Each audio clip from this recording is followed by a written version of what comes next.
जहां ज्ञान है वहीं पूर्णता है, वही पूर्णिमा है। आज हम गुरु पूर्णिमा भी मनाते हैं और आज के ही दिन भगवान बुद्ध ने बुद्धत्व की प्राप्ति के बाद अपना पहला ज्ञान संसार को दिया।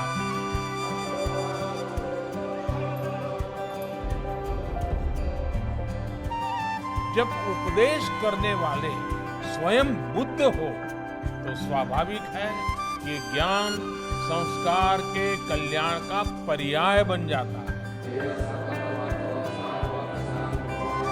त्याग और तितिक्षा से तपे बुद्ध जब बोलते हैं तो केवल शब्द ही नहीं निकलते बल्कि धम्म चक्र का प्रवर्तन होता है।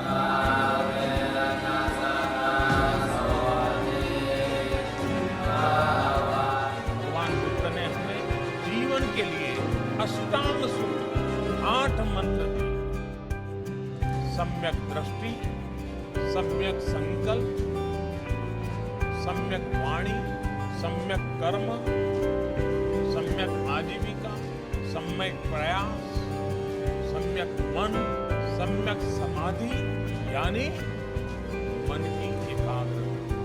मन, वाणी और संकल्प में हमारे कर्मों और प्रयासों में अगर ये संतुलन है तो हम दुखों से निकलकर प्रगति और सुख को हासिल कर सकते हैं।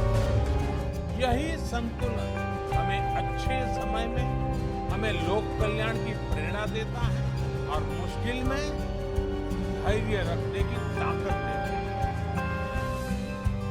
धम्मपद कहता है वैर से वैर शांत नहीं होता बल्कि वैर अवेर से, बड़े मन से, प्रेम से शांत होता है।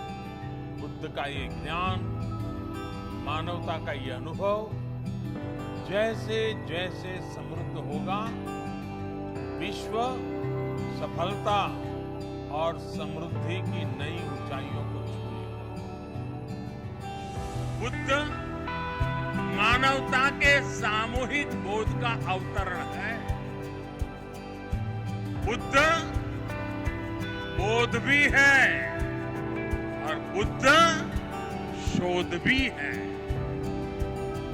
बुद्ध विचार भी है और बुद्ध संस्कार भी है। बुद्ध इसलिए विशेष है कि उन्होंने केवल उपदेश नहीं दिए बल्कि उन्होंने मानवता को ज्ञान की अनुभूति करवाई। उन्होंने महान वैभवशाली राज्य और चरम सुख सुविधाओं को त्यागने का साहस किया। निश्चित रूप से उनका जन्म किसी साधारण बालक के रूप में नहीं हुआ था, लेकिन उन्होंने हमें यह एहसास करवाया कि प्राप्ति से भी ज्यादा महत्व त्याग का होता है। त्याग से ही प्राप्ति पूर्ण होती है। इसलिए वो जंगलों में विचरे, उन्होंने तप किया, शोध किया। उस आत्मशोध के बाद जब वो ज्ञान के शिखर तक पहुंचे तो भी उन्होंने किसी चमत्कार से लोगों का कल्याण करने का दावा कभी नहीं किया, बल्कि भगवान बुद्ध ने हमें वो रास्ता बताया जो उन्होंने खुद जिया था। उन्होंने हमें मंत्र दिया था, अपदीपो भव भिक्खवे, अपदीपो भव भिक्खवे, परीक्षा भिक्षवो, ग्राह्यम मत बचो न तू गौरवाद।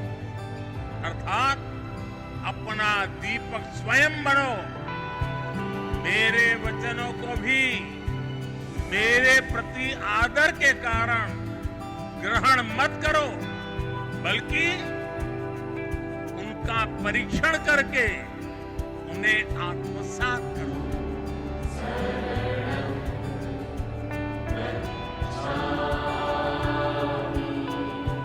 भगवान बुद्ध का कथन है, सुप्त बुद्धम प्रवज्जन्ति सदा गौतम सावका एसम दिवाचरत्तोच भावनाए रतो मनो। अर्थात जो हमेशा मैत्री भावना में, सद्भावना में लगे रहते हैं, गौतम के वे अनुयायी हमेशा जागृत रहते हैं। यानी वही बुद्ध के वास्तविक अनुयायी हैं। इसी भाव को लेकर आज हमें पूरी मानवता के लिए काम करना है। इसी भाव को लेकर हमें संसार में मैत्री भाव को मजबूत करना है। भगवान बुद्ध के प्रति जिस तरह का भाव और भक्ति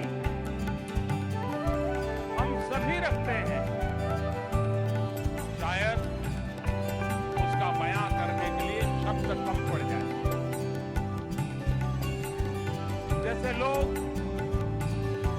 मंत्र से मुक्त तो होते ही हैं, वैसे ही हम बुद्ध से भी मुक्त होते हैं। सिद्धार्थ से गौतम बुद्ध बनने की यात्रा, वो कथा, वह केवल निर्वाण प्राप्ति के पथ की कथा नहीं है। ये कथा है इस सत्य की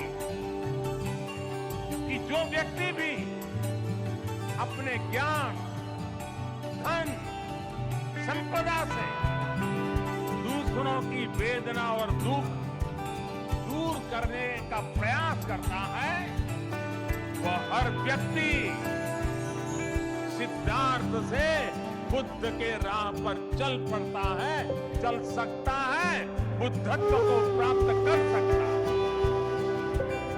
धम्मं शरणं गच्छामि, बुद्धं शरणं गच्छामि, संघं शरणं गच्छामि। ये हमारे देश की पवित्र भूमि से निकल संपूर्ण विश्व को मानवता का पाठ पढ़ाने वाला जन जन का मंत्र बन। संघं शरणं गच्छामि। आप सभी को आषाढ़ पूर्णिमा की बहुत बहुत शुभकामनाएं। नमो बुद्धाय, नमो गुरु